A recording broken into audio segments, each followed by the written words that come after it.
Saya kenalkan Mbak Ikhwan ini, beliau adalah dokter spesialis kesehatan terkait dengan olahraga. Dan kalau nggak salah, sekolah terakhirnya di Belanda, yang terakhir nanti ke Bukuruku Academy. Nanti gelarnya adalah MBA, Master Bukuruku aja.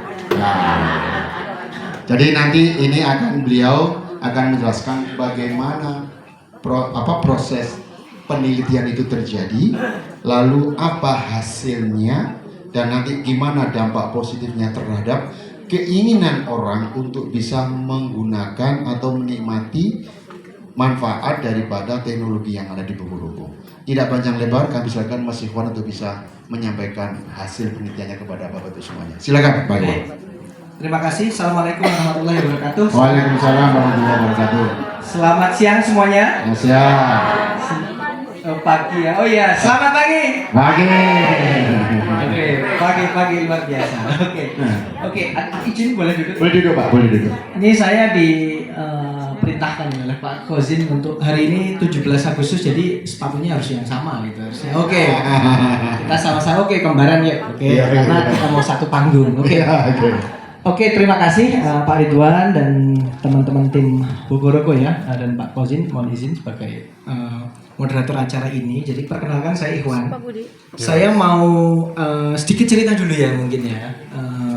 Gimana sebenarnya melanjutkan ceritanya Pak Ridwan tadi. Lanjutkan, kita sambung dikit gitu, tapi versi saya, dari saya, point of view saya gitu. Jadi di suatu momentum ya, ketika saya baru pulang sekolah gitu, saya pulang dari Belanda, tiba-tiba saya dikontak oleh dekan saya, dekan Fakultas Kedokteran. Saya bekerja di Fakultas Kedokteran. Tiba-tiba, kamu baru pulang dari Belanda, kamu jadi tim peneliti ya gitu. Tim peneliti apa nih? Beneran meneliti apa enggak? Saya bilang gitu. Nah, iya beneran meneliti gitu soal efek dari alas kaki gitu. Waktu itu saya belum tahu detail dari PCT waktu itu, konsep teknologi kayak apa sih gitu. Cuman nanti kita meneliti PCT, efek PCT. Oke, karena mau meneliti, saya bilang kalau saya yang harus handle detail penelitiannya, saya mau serius gitu. Ini serius nggak? Saya waktu itu belum kenal dengan Bukuruku, dengan Pak Ridwan, dengan Pak Kosin. Ketika saya diminta untuk meneliti, oke, kita meneliti apa yang mau diteliti, metodologinya harus jelas, kemudian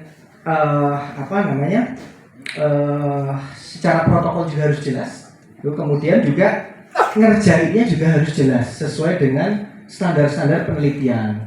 Dan akhirnya kita Fakultas Kedokteran UNY bersepakat bahwa kalau kita memang mau beneran meneliti ya kita gunakan standarnya memang standar penelitian beneran. Nanti akan saya ceritakan sedikit bagaimana protokol-protokolnya pun kita ikutin benar-benar, Bapak-bapak Ibu. Jadi ketika saya diminta, kita bersepakat ya, saya dipercaya sebagai ketua tim, yuk kita neliti bareng-bareng. Pertama kita bongkar protokolnya dulu, karena protokolnya sudah ada waktu itu. Saya kan baru pulang dari Belanda. Ini cara kerjanya seperti ini. Saya kerja buka. Boleh saya revisi? Saya revisi tuh, saya bongkar. Ini pertama, kalau kita mau meneliti, yang jelas sebelum data itu diambil, kita harus daftarkan dulu. Karena judulnya yang saya terima itu adalah uji klinis, clinical trial kan. Berarti harus benar-benar kita daftarkan dulu sebagai uji klinis yang mana nanti bisa dikenali di dunia internasional. Saya bongkar di situ, kita perbaiki. Kita harus ada protokol pendaftaran dulu.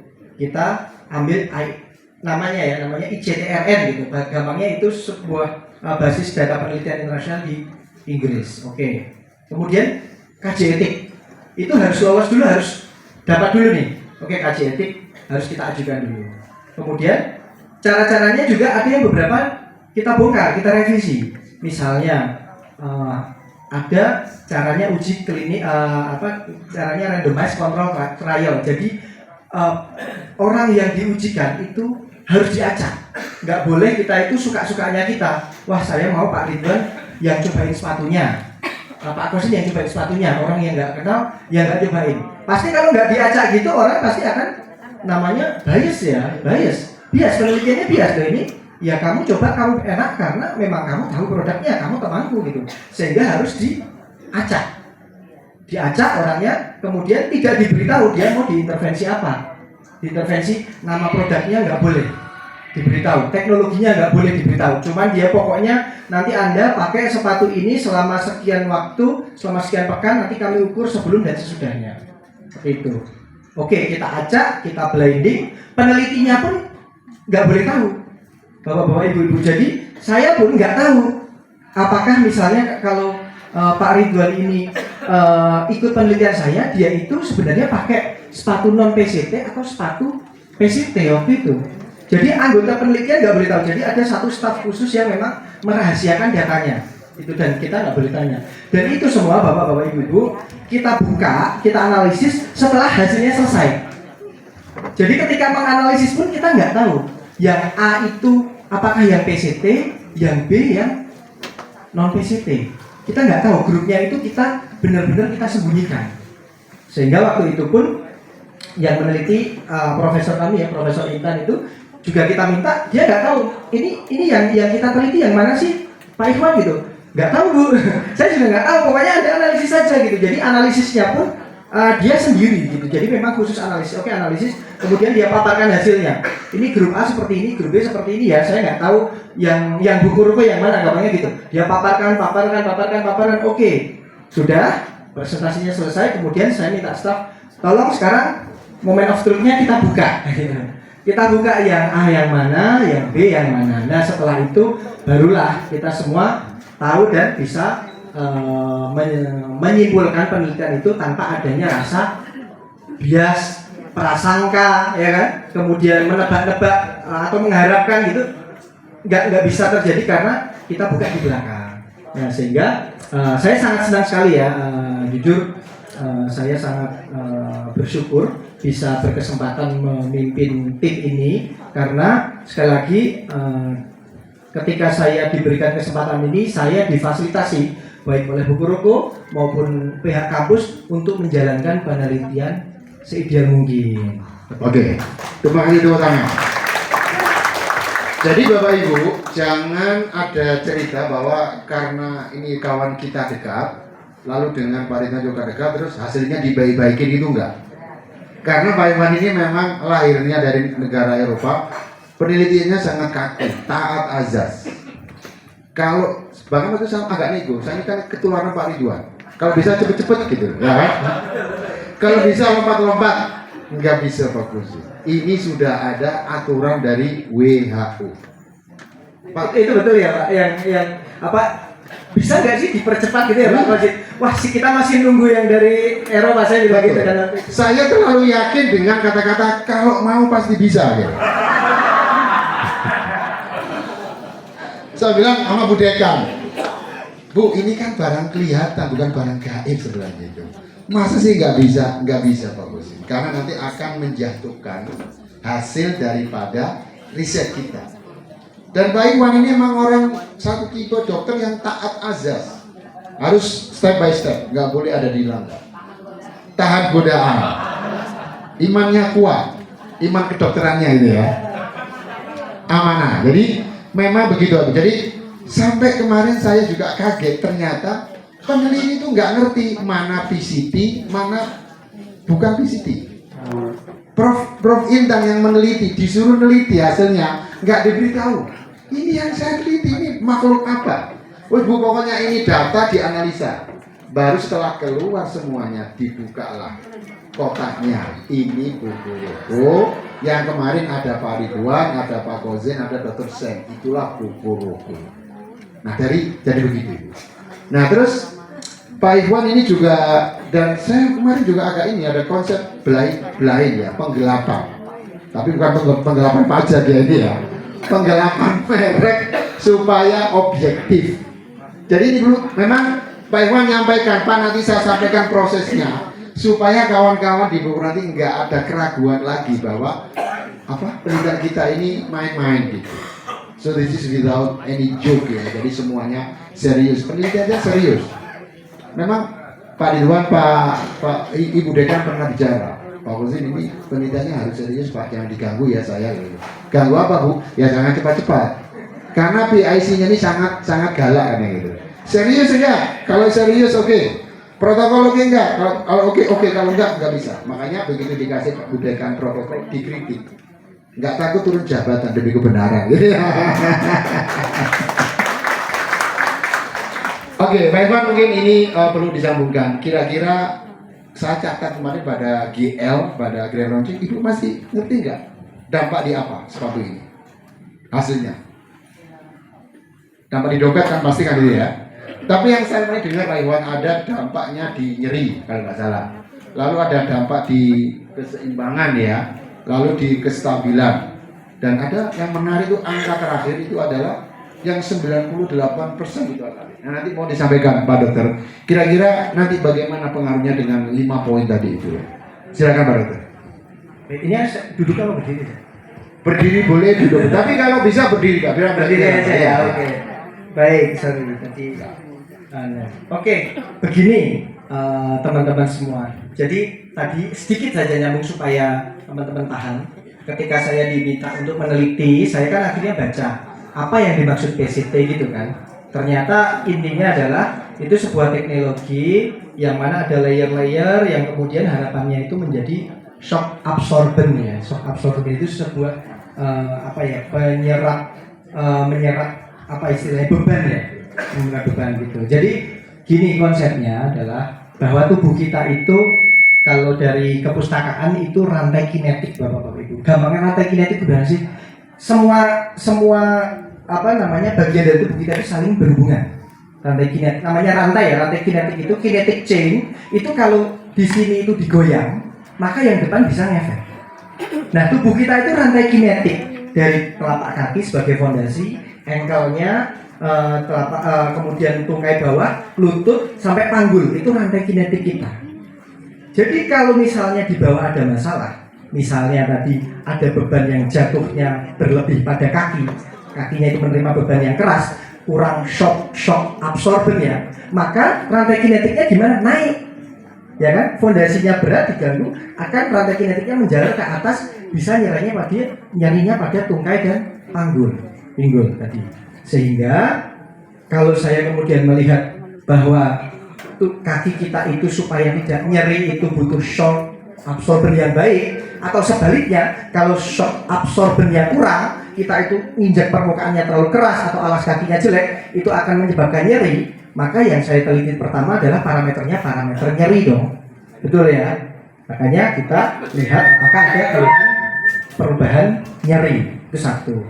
Kemudian stabilitas sama. Kenapa saya cek stabilitas? Karena stabilitas itu sangat berpengaruh, Bapak-bapak, Ibu-ibu. Alas kaki yang buruk itu akan menyebabkan stabilitas kan jelek ya. Kalau kita stabilitasnya jelek, tadi kalau kita kembali ke konsep rantai kinetik tadi, ngefeknya ke atas. Ketika Anda nggak stabil, otot tungkai, otot panggul itu akan kerja lebih keras. Ototnya akan kaku, akan pegel, namanya overuse karena kerjanya terlalu berlebih. Nah, sehingga alas kaki itu harus punya stabilitas yang baik. Karena kalau Anda pakai alas kaki yang stabilitasnya jelek, maka otot-otot lain ini akan berusaha keras supaya Anda stabil, ya kan? Jagain gitu. Nah, jagainnya gimana kompensasinya? Kerja lebih keras gimana? Overuse, kaku. Nah, otot kaku itu bisa terjadi di mana-mana dan kaku itu menyebabkan nyeri. Gampangnya back pain, nyeri back pain sini itu kira-kira 80% sampai 90% itu masalahnya adalah karena kekakuan otot. Sisanya baru saraf kejepit. Nah, makanya saya juga akan teliti stabilitasnya ya. Jadi nyeri, kemudian stabilitas. Nah, ini yang nyeri tadi. Yang nyeri sudah pernah saya sampaikan bahwa yang grup PCT ini skor nyerinya itu kalau makin turun Bapak Ibu itu makin bagus gitu, makin nggak nyeri gitu. Jadi gampangnya itu kalau di sini nggak nyeri, yang paling atas itu skornya makin tinggi makin sakit gitu. Nah, dari data ini menunjukkan bahwa yang biru ini grup PCT ya, yang merah itu non PCT, itu menunjukkan bahwa dalam 2 minggu pemakaian saja keluhan nyerinya turun secara statistik Ini bukan saya yang nulis, ini Prof. Intan yang nulis. Secara statistik signifikan bedanya. Berbeda bedanya. Itu untuk nyeri. Oke. Next. Ya ini next aja. Ini tadi cara ukur nyerinya nggak perlu saya sampaikan ya. Ini juga next aja. Next. Nah ini keseimbangan tadi. Bapak-bapak, ibu-ibu, Anda bisa lihat bahwa dengan tes functional reach test tadi yang kita bilang keseimbangan ya, stabilitas ya, Anda bisa lihat bahwa di sini ada peningkatan stabilitas dan keseimbangan secara drastis dan berbeda signifikan di akhir uji penelitian. Yang biru itu yang PCT, yang merah itu yang non PCT. Mungkin Anda pusing dengan grafiknya, tapi sudah kita berikan keterangan di sebelah kanan ya. Berarti ada peningkatan stabilitas Bapak Ibu. Jadi nyerinya ada perbaikan, kemudian stabilitasnya tadi ada perbaikan. Gitu. Kenapa Pak itu perlu stabil kita? Ya, tadi sudah saya ceritakan ya. Kalau kita nggak stabil, maka akan ada kompensasi otot-otot kita itu menjaga biar stabil. Ya kan? Nah, ketika otot kita itu mengkompensasi kita supaya stabil, ototnya ini akan kerja lebih keras. Maka akan ada overuse namanya, pemakaian yang berlebihan. Nah, kalau overuse lama-lama ototnya kaku, tegang, akhirnya timbul nyeri. Seperti itu. Jadi back pain itu komplain ya karena overuse ya Pak? Iya, mayoritas karena overuse, karena kerja otot yang terlalu keras. Terlalu keras ya. Oke. Next. Oh ini ukurnya ya Pak ya. Terus Ini ya ini keseimbangan statis. Next aja. Keseimbangan sudah kita sampaikan ya. Next. Ya kemudian yang ketiga kita cek dengan kuesioner. Ada namanya kuesioner standar internasional. Ini digunakan banyak juga oleh dokter-dokter rehab dan dokter-dokter lain tentu saja yang menilai kesehatan kaki adalah Full Health Status Questionnaire. Jadi kita pakai scoring Pak. Intinya itu kita nilai dengan pertanyaan-pertanyaan semacam ini.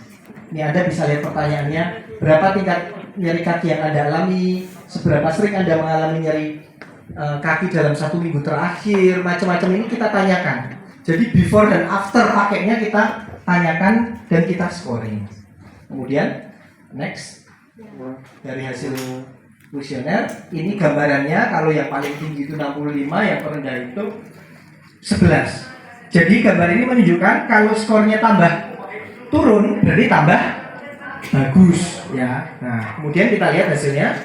Next di sini kita lihat bahwa yang biru ini adalah yang PCT, yang merah itu yang non PCT. Anda bisa lihat bahwa dalam 2 minggu pemakaian terjadi penurunan skor.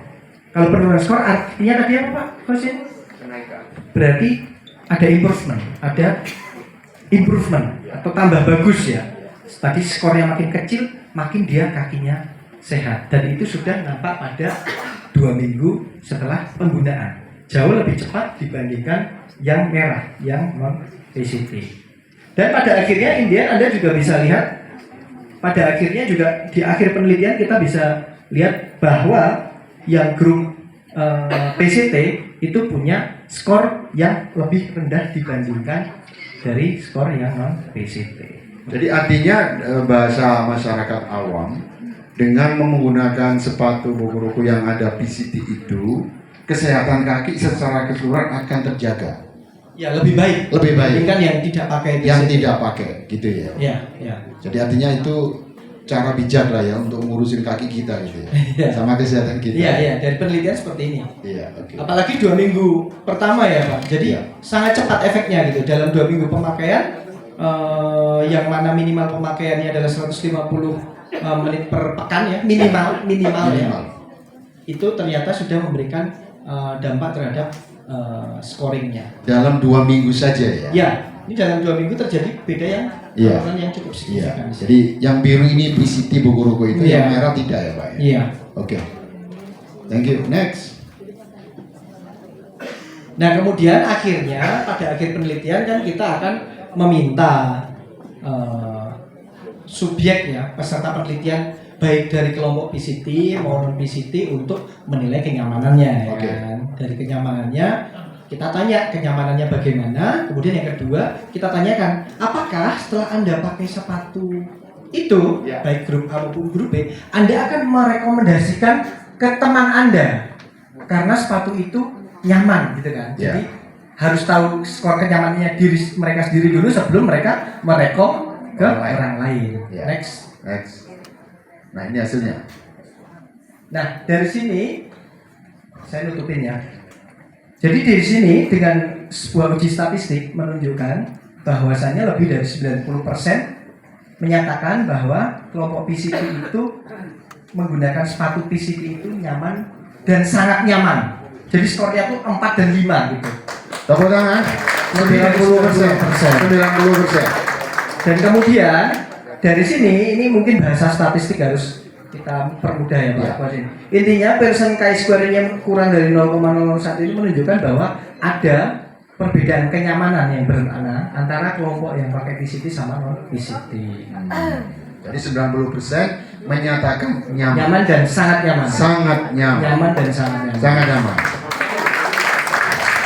Bapak Ibu yang sudah pakai Bokuroku sepakat nggak? Sangat nyaman dan sangat nyaman.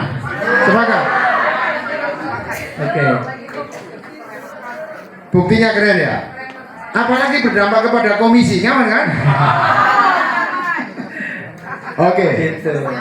Jadi Bapak Ibu besok kalau ada orang ceritakan ini. Kalau nggak bisa nanti telepon saya, ya kan gitu. Nah, kalau nyambung, oke. Jadi 90% ya menyatakan nyaman dan sangat nyaman. Seperti kita semuanya di sini kan gitu. Oke, so there is no worry ya, nggak ada khawatir lagi untuk urusan Bokuroku. Pak Dokter, terima kasih Pak Dokter. Next. Next. Yang terakhir slide-nya adalah lanjutannya ini sebenarnya. Oke. Kemudian kita tanya lagi dong, tadi seberapa besar Anda akan merekomendasikan sepatu yang Anda pakai ini Oh. kepada teman Anda, kerabat Anda? Waktu itu belum tahu ya, mereka itu sepatunya kan nggak tahu mereknya dan sebagainya kan, memang kita Iya. blending kan itu. Iya, betul. Oke, yang di kelompok biru Anda bisa lihat bahwasanya lebih dari 96% di grup biru atau grup PCT atau Bokuroku menyatakan akan merekomendasikan dan sangat merekomendasikan dari penggunaannya. Dan dari uji Pearson chi-square kurang dari 0,01%, 0,01 maksudnya adalah bahwa kelompok yang ini secara signifikan yang biru lebih tinggi untuk merekomendasikan sepatunya dibandingkan kelompok yang non PCT. Oke, Bapak Ibu, menarik nggak? Apa menariknya? Masuk akal. Setelah dia menggunakan nyaman dan sangat nyaman, maka mereka merekomendasikan, betul nggak? Kalau dia merasa nggak nyaman atau sangat nggak nyaman, mana mungkin merekomendasikan, betul nggak? Ini yang saya baca. Jadi ini sebuah kejujuran nih dan logis, karena dia merekomendasikan karena sudah memakai dan merasakan. Pak Dokter ini sudah merasakan Bokuroku, Bapak Ibu. Makanya nanti akan merekomendasikan kepada pasiennya. Apalagi merasakan komisinya, ya kan? Gitu. Nah, gitu.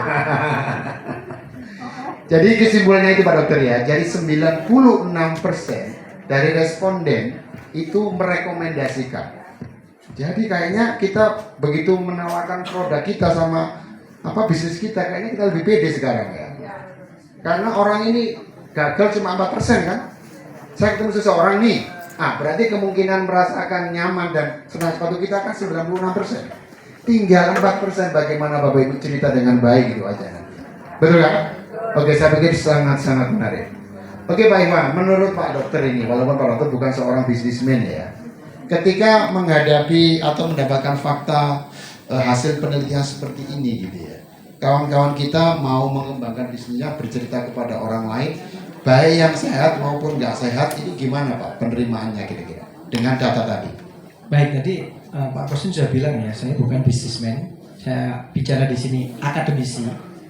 Ya kita tinggal memaparkan hasil risetnya saja. Kalau saya sebagai akademisi, karena saya sudah melakukan semua protokol penelitian itu semampu saya dan saya berikan yang terbaik dengan meminimalisir semua bias dan kesalahan, ya saya akan cerita hasil penelitian ini apa adanya. Nah, yang saya temukan adalah yang kita temukan, yang UNY temukan sebenarnya, bukan saya, karena saya adalah satu dari banyak peneliti. Ada belasan anggota peneliti ya, dengan multiple spesialis di situ. ya saya akan bisa membaca data ini sebagai dengan suatu teknologi PCT ya, kita bisa berasumsi bahwa teknologi PCT, alas kaki dengan teknologi PCT akan memberikan improvement dalam satu, penurunan keluhan nyeri, yang kedua peningkatan stabilitas fungsional tubuh, yang ketiga peningkatan skor, peningkatan status kesehatan kaki, kemudian yang ketiga aspek kenyamanan yang keempat, aspek kenyamanan yang tinggi, yang kelima ya ini sudah di luar penelitian tapi Anda bisa lihat bahwa mayoritas orang yang menggunakan itu akan merekomendasikan pada orang lain sebesar 96%. Luar biasa. Jadi Bapak Ibu terjawab sudah beberapa penasaran kita. Lengkaplah sudah ceritanya bahwa Bokoroko ini sudah punya PCT, kemudian sudah halal, direkomendasi sama ID, dan ujinya mengatakan bisa mengurangi nyeri dan lain-lain tadi. Maka Ibu tinggal lari kenceng sama Bapak-Bapak ya, lari mengejar produk kita. Oke, Pak Iwan, saya pikir ini dulu dan terima kasih banyak. Kita beri tepuk tangan yang meriah kepada Dr. Iwan. Dok, sama satu lagi pertanyaan dari Bu DNK nih dok, ya kan katanya, dok kalau sebagai dokter-dokter yang lain boleh nggak sih tulis resepnya ditulis Bokoroko, nah gitu, boleh nggak dok?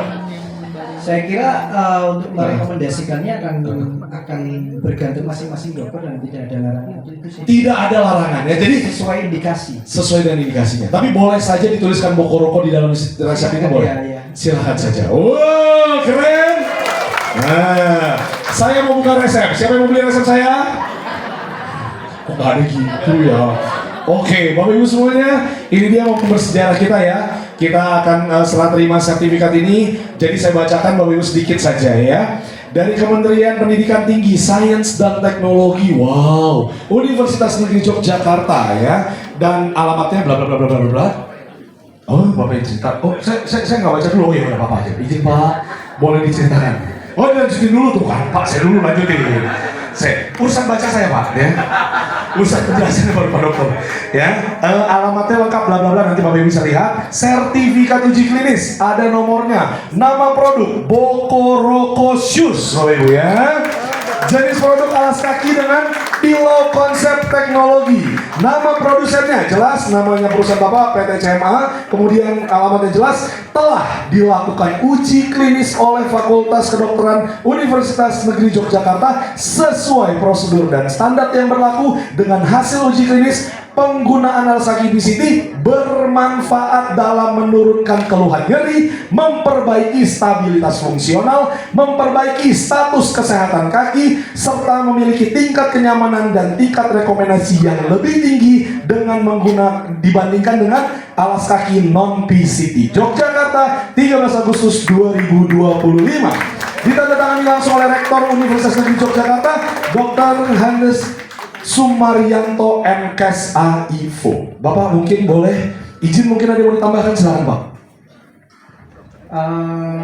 Intinya secara resmi, secara legal, institusi Fakultas Kedokteran Universitas Negeri Yogyakarta telah menyelesaikan serangkaian penelitian pada alas kaki teknologi PCT yang sudah disampaikan tadi dan sudah sah dan ditandatangani oleh Rektor Universitas Negeri Yogyakarta. Mohon izin, inilah dia momen penyerahan dari sertifikat uji klinis kepada Bokoroko Entrepreneur melalui Bapak Ridwan Saiful. Boleh difoto dan diabadikan, silakan. Tepuk tangan sekali lagi yang paling meriah bagi semuanya untuk sertifikat halal Bokoroko. Uji klinis ya, halal lagi ya Allah. Halal mulu saya Pak, maaf.